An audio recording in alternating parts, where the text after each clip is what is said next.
ഡൽഹിയിലും വായുമലിനീകരണം രൂക്ഷമാണ്. വായു ഗുണനിലവാര സൂചിക വീണ്ടും 400-ന് മുകളിലെത്തി. വെള്ളിയാഴ്ച ശീതതരംഗത്തിന് സാധ്യതയെന്നും കാലാവസ്ഥാ നിരീക്ഷണ കേന്ദ്രം പറയുന്നു. മലിനീകരണം നിയന്ത്രിക്കുന്നതിന് കർശന നടപടികൾ സ്വീകരിക്കണമെന്ന് ഡൽഹി മുനിസിപ്പൽ കോർപ്പറേഷൻ ഉദ്യോഗസ്ഥർക്ക് നിർദ്ദേശം നൽകി.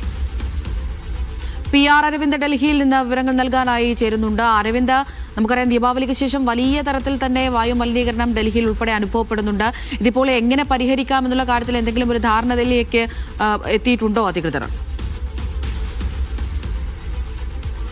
അമൃത, മലിനീകരണം തടയുവാൻ ഡൽഹി സർക്കാർ സ്വീകരിച്ച നടപടികൾ ഇതുവരെ പരാജയമായിരുന്നു. കഴിഞ്ഞ 2 ദിവസം പക്ഷേ മലിനീകരണ തോത് അല്പം കുറയുന്നതാണ് നമുക്ക് കാണുവാൻ സാധിച്ചത്. പക്ഷേ ഇന്നും വീണ്ടും വായു മലിനീകരണം രൂക്ഷമാവുകയാണ്. ഇന്ന് വായു ഗുണനിലവാര സൂചിക പലയിടത്തും 400-ന് മുകളിലേക്ക് എത്തിയിരിക്കുന്നു. എന്തായാലും ജാഗ്രതാ നിർദ്ദേശങ്ങളും നിയന്ത്രണങ്ങളും കടുപ്പിക്കുവാനാണ് ഇപ്പോൾ ഡൽഹി മുനിസിപ്പൽ കോർപ്പറേഷൻ നിർദ്ദേശം നൽകിയിരിക്കുന്നത്. നിർമ്മാണ പ്രവർത്തനങ്ങൾ അത് ശക്തമായി തന്നെ നിരീക്ഷണം, റോഡിലെ പൊടികൾ നിയന്ത്രിക്കണം അടക്കമുള്ള നിർദ്ദേശമാണ് ഇപ്പോൾ മുനിസിപ്പൽ കോർപ്പറേഷൻ നൽകിയിരിക്കുന്നത്. ഇതുകൂടാതെ തന്നെ നിയമലംഘനം നടത്തുന്നവർക്കെതിരെ നടപടി ശക്തമാക്കാനും നിർദ്ദേശം നൽകിയിട്ടുണ്ട്.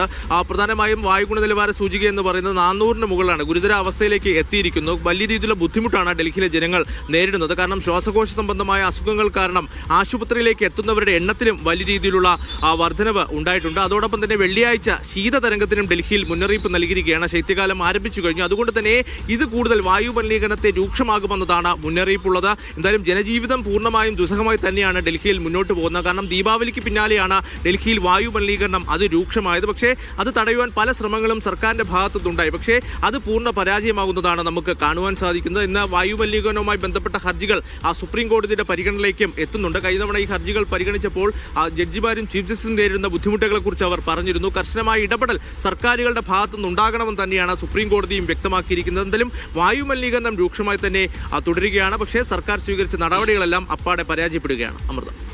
ശരി. PR അരവിന്ദാണ് ഡൽഹിയിൽ നിന്ന് വിവരങ്ങൾ നൽകിയത്.